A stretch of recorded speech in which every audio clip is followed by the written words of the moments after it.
I want you to look at a photograph with me. It's from San Francisco, 1863. The city is barely a decade old according to official records. Gold rush settlements, frontier chaos, muddy streets. That's the story we're told. But in this photograph, you can see something that doesn't fit. Classical buildings fully formed, stone facades, architectural sophistication that would take generations to develop. And here's the strangest part. The ground floors are buried. Windows that should open at street level are half submerged in earth. The buildings aren't sinking. The street level has risen, or something came and covered what was already there. This isn't unique to San Francisco. The pattern repeats across dozens of cities worldwide. Chicago, St. Petersburg, Seattle, entire districts where the first floor became the basement, where windows turned into foundations. The official explanation involves infrastructure improvements, street-raising projects, intentional burial to improve drainage and sanitation. Logical enough on the surface. But when you start examining the timeline, when you look at how quickly these projects supposedly happened, when you notice that the buried architecture is often more sophisticated than what came after, the explanation starts to fracture. And then there's the other pattern, the renaming. Cities that appear on older maps with different names entirely. Names that sound nothing like their modern equivalents. Names that get quietly replaced in the decades following 1800. Not just renamed in the way cities sometimes are, gradually, with historical documentation of why and when, but replaced, systematically, as if someone wanted to sever the connection to what came before. I've been tracking something across multiple investigations now. A constellation of evidence that keeps pointing to the same narrow window of time, roughly 1780 to 1850. In that span, something happened. Something that required explanation.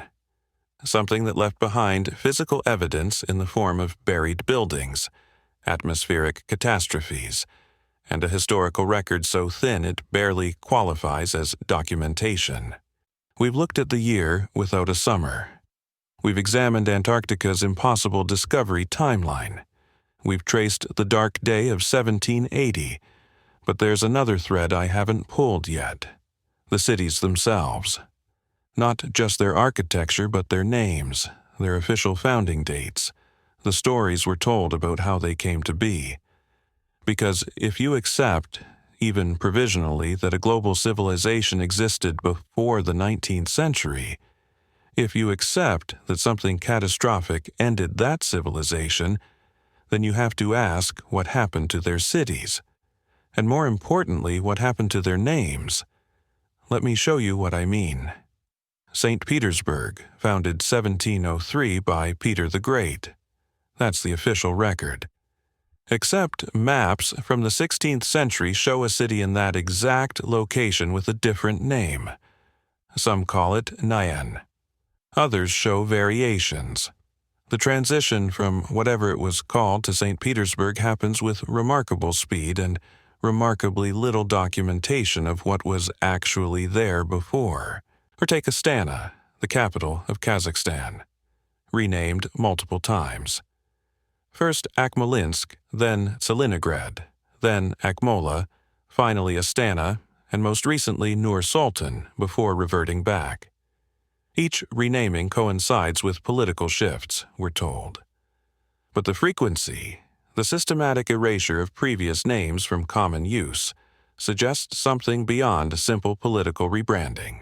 What if these weren't renamings at all? What if they were attributions? What if someone found cities, intact cities, and simply claimed them, gave them new names, created new founding myths, established official histories that conveniently started right when the claiming began? The buried buildings support this. If you're building a city from scratch, you don't bury the ground floor. You build at ground level. The burial suggests something else. It suggests coverage. Whether from mud, from ash, from deliberate infill, or from some combination of all three, the buildings were already there, and whatever event covered them, whatever catastrophe left them partially submerged, created an opportunity to rename, to reattribute, to claim. I want to focus on one specific example because it demonstrates the pattern perfectly. Chicago. Official founding date, 1833. A frontier trading post that somehow, within 60 years, hosted the world's Columbian Exposition of 1893. Hundreds of elaborate buildings, massive exhibition halls, classical architecture on a scale that rivaled anything in Europe. Built, we're told, in less than 2 years. But here's what doesn't fit. Photographs of Chicago from the 1850s, supposedly less than 20 years after its founding, show substantial brick buildings, developed infrastructure, established neighborhoods. Not frontier settlements, not temporary structures. Permanent architecture. The kind that takes decades to develop, not years. And then there's the fire. The Great Chicago Fire of 1871, which supposedly destroyed most of the city. The official narrative says the city rebuilt quickly, rising from the ashes with unprecedented speed. But what if the fire didn't destroy a young city? What if it destroyed an old one? What if the rebuilding wasn't construction, but rather excavation, cleanup, reattribution? The pattern becomes visible once you see it in one location. Then you notice it everywhere. Cities with official founding dates that don't match their architectural sophistication. Cities that appear fully formed in the historical record without the messy archaeological layers that should accompany gradual settlement. Cities whose names changed right around the same narrow window of time, 1780 to 1850, the inheritance period, the decades when something ended and something else began, when maps got redrawn, when names got changed, when history got rewritten. But why the names specifically? Why not just claim the cities and keep the original names? That's the question that's been sitting with me, and I think the answer is simpler and darker than it first appears. Names carry memory. Names connect to history, to culture, to the people who built the places. If you're trying to sever that connection, if you're trying to create the impression that what you found was actually what you built, you can't keep the old names. You have to rename. You have to create new founding myths. You have to establish official histories that start with you, not with whoever came before.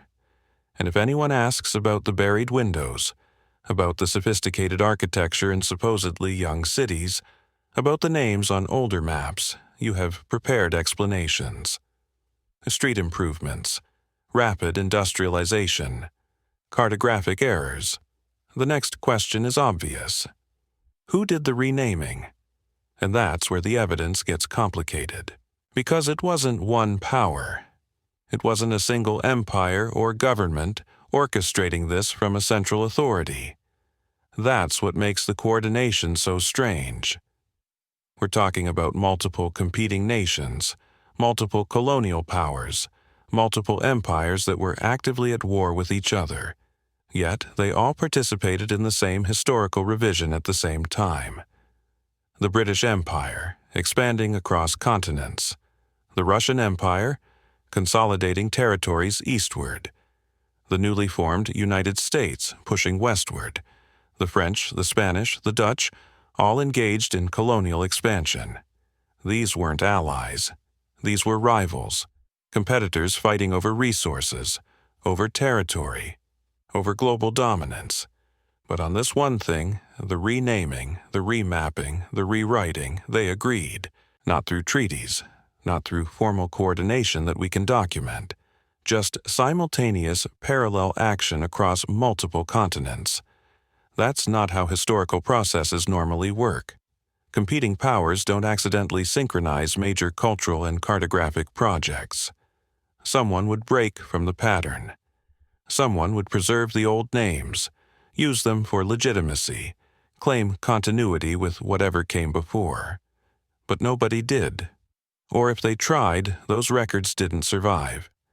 Which raises another uncomfortable possibility. What if the coordination wasn't political? What if it was practical?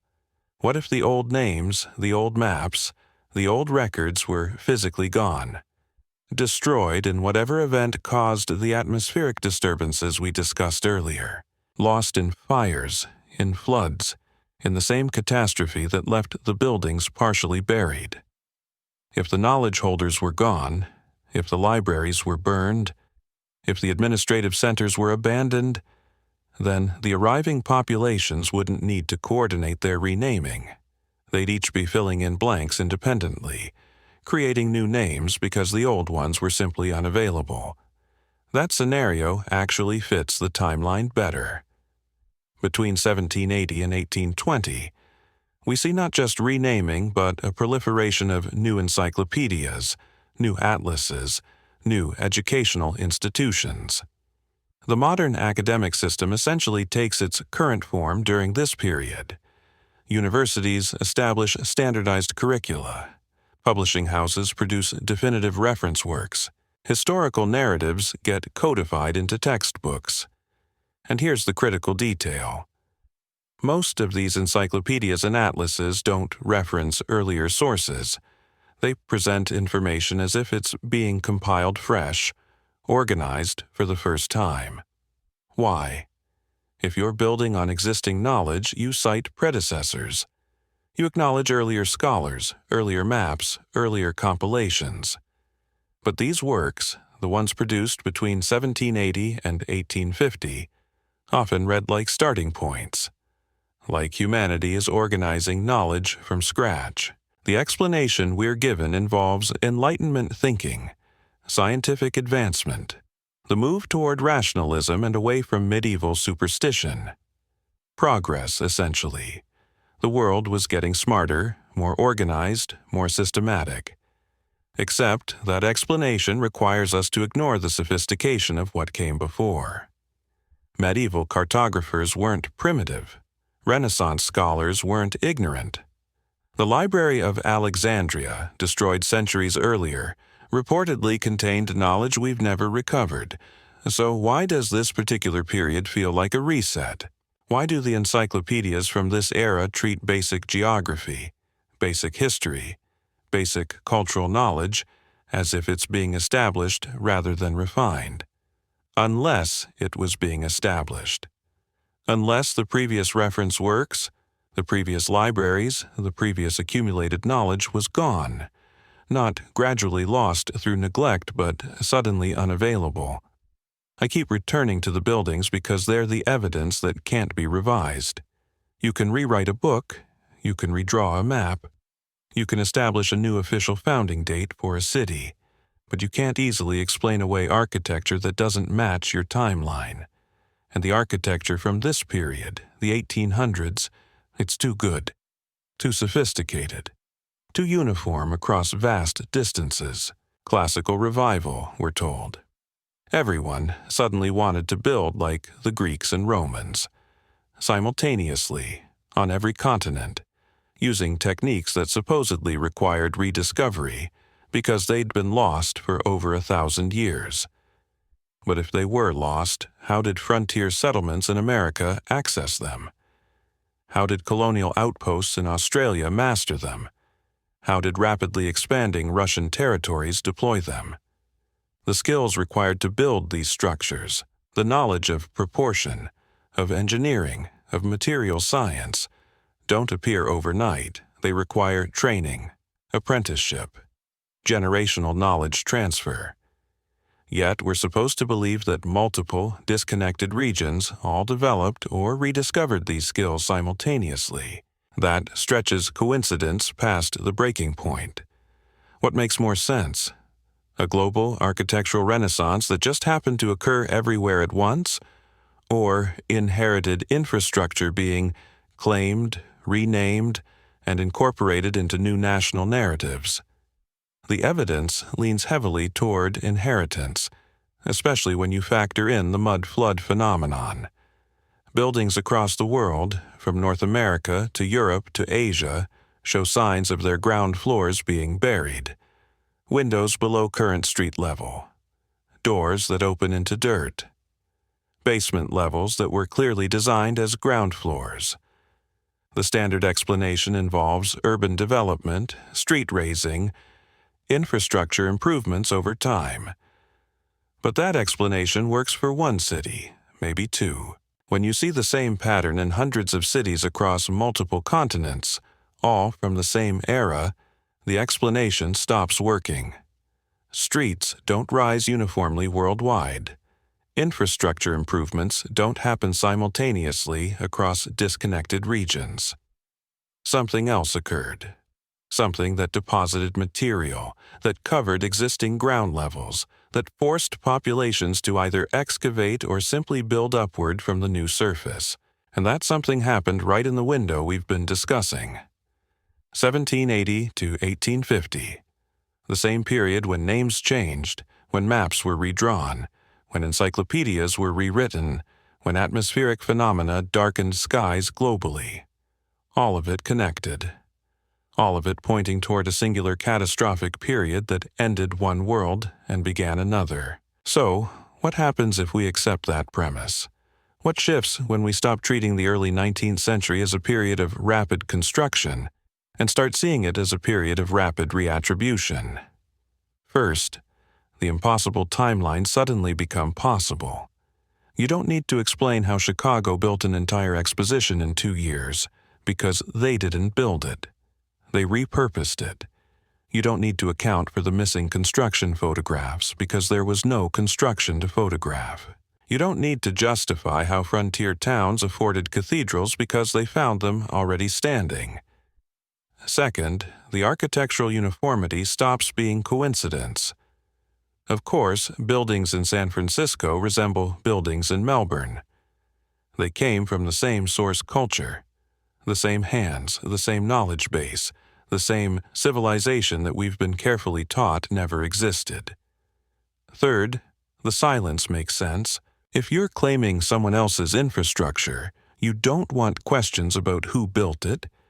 You establish a founding date, commission a plaque, write an official history, and move on. Any inquiry into the actual origins threatens the entire narrative. Better to simply assert ownership and discourage investigation. This explains the aggressive incuriosity that surrounds Tartarian research. It's not that the evidence isn't there. It's that examining the evidence too closely unravels the foundational myths of multiple modern nations. Imagine if it became widely accepted that most major cities in America weren't built by pioneers but inherited from a previous civilization. That Russia's expansion wasn't into empty territory, but into already developed land. That European colonial powers didn't bring civilization to the New World, but simply occupied what was already civilized. The implications would cascade through every national identity, every historical narrative, every claim to territorial legitimacy. Which brings us to motive. Why hide this? Why coordinate globally to suppress knowledge of a previous civilization? Control is the obvious answer. If you inherit infrastructure, you inherit power. But that power is conditional. It depends on people accepting your authority as legitimate. If they realize you're squatting in someone else's cities, that legitimacy evaporates. So you rewrite the story. You become the builders instead of the inheritors. And you ensure that anyone questioning that story gets marginalized, dismissed, pushed to the fringe. What's remarkable is how well it worked. For over a century, the official narrative held. Tartaria became a footnote, then a myth, then a conspiracy theory. The architectural evidence sat in plain sight while everyone looked past it. The maps were available in archives, but nobody connected them to the buildings. The timeline gaps were obvious, but nobody asked why. Until recently, the internet changed everything. Not because it provided new evidence, the evidence was always there, but because it allowed pattern recognition at scale. Someone in Australia notices buried ground floors. Someone in America sees the same thing. Someone in Russia photographs identical architectural details. Suddenly, the pattern becomes undeniable. The coordination problem becomes visible. And the official explanate. Ions start falling apart under collective scrutiny. That's where we are now, at the beginning of a mass realization that our history is incomplete at best, deliberately falsified at worst. The 19th century wasn't what we've been told. Something ended. Something else began. And the transition was violent enough to darken skies, bury cities, and require a complete narrative reset. I can't give you definitive proof. The evidence has been too thoroughly obscured, but I can show you the shape of what's missing, the gaps where explanations should be, the coincidences that strain belief, the architectural impossibilities standing on every major street. Look at your city differently. Notice the buildings that seem too grand for their supposed construction date. Check when they were allegedly built. Look for construction documentation. You won't find it. Search for ground floor windows below street level. You'll find them everywhere. Ask why the official history feels thin, rushed, vague about specifics. Because it is. The Tartarian hypothesis isn't fringe speculation. It's pattern recognition.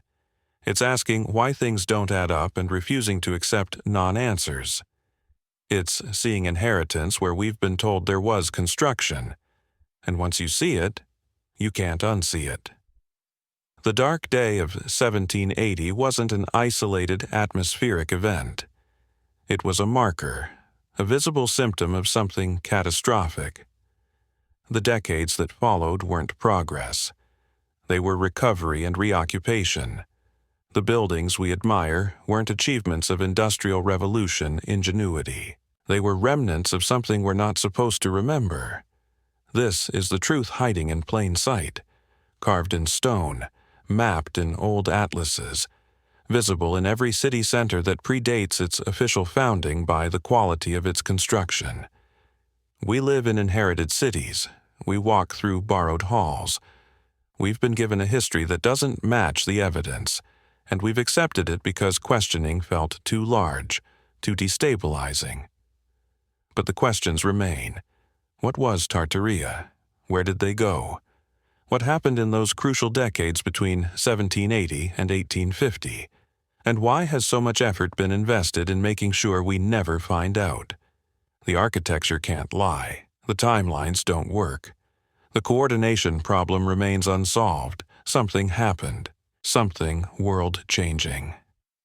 And we're only now beginning to remember what we were never supposed to forget. The maps still exist. The buildings still stand. The buried windows are still there, waiting beneath street level in cities across the world. You can go look for yourself. That's the part they can't erase. Physical evidence doesn't disappear just because the narrative changed. And once enough people start looking, start questioning, start connecting the patterns across continents and centuries, the official story stops holding weight. We're not supposed to notice. But we have.